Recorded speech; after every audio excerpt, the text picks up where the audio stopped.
محترمو تاسو ته چې په دې ویډیو کې دا کم درې کسان په نظر باندې راځي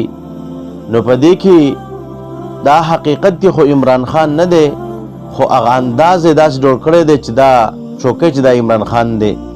او دا بل انداز یې داسې جوړ کړی دی چې دا شوکی چې دا زرداری دی او دی بل کسو د مولانا فضل الرحمن صاحب هغه انداز اختیار کړی دی دا شوکی خلکو دا چې ګوج دا مولانا فضل الرحمن دی نور دغه کس په حقیقت کې ګیره نشته دی دی یو نقلی ګیره لګوله دغه رنګي دا پټکې نه وي خو په دې وخت کې مولانا فضل الرحمن صاحب د پټکې په شان دي جړ پټکې وهلې دی او دا خلکو د شوکول غواړي چې دا زرداری او مولانا فضل الرحمن صاحب هغه عمران خان ته منتونه کوي نو محترم زه په سیاست باندې خبره نه کوم خو زه دا خبره کوم دې کم کس نقلی ګیره لګوله او دا پټکې والی دی کچری دی کس دا ګیره چې کم نقلی لګوله او دا پټکې والی دی کدای اسی لګولی نو بیا خیر دی او کچری د خندا او د استهزاء په تور باندې د داسې کار کړی وي نو بیا چې کم دی دا انسان په د باندې خزم طلاقیږي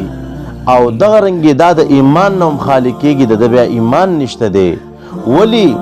ځکه سپیره هم د نبی اسلام سنت ته دغه رنګې چې کم دی پټکې هم د نبی رسول اسلام سنت مبارک دی نو څوک چې د نبی اسلام په یو سنت پسې هم خندا وکړي او استهزاء وکړي دا د ایمان نه خالی کېږي او ښځې پې طلاقېږي نو معلومیږي هم دا د دې ویډیو نه چې دې دا کار په طور د استهزاء او د خندا باندې کړی دی د چې کوم دی په بل مقصد دا کار نه دی کړی د دې وجې نه که زما دا خبرې دې انسان ته رسي نو زه وایم دا دې واپس کلمه ووایي دا خپل ایمان تجدید دې وکړي او دا دې چې کوم دی د خپل نکاح هم تجدید وکړي په ده باندې ښځه هم طلاقه شوې ده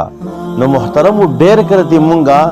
داسې یو حرکت او داسې کار وکړو چې د هغې د وجې نه مونږ د ایمان نه وځو د هغې د وجې نه مونږ باندې خپل ښځې طلاقې شي مونږ خبر هم نه یو نو محترمو احتیاط پکار دی هر وخت کې استهزاء او دا خنداګانې چې کوم دی هم هغه درست او صحیح نه وي داسې نه چې مونږ د خپل ایمان د لاس ووینځو او په مونږ باندې خپلې ښځې طلاقې شي او مونږ خبر نه یو الله رب عزت مونږ په شعائر الله پسې دا استهزاء او د خندا نه وساتي وما علينا الا البلاغ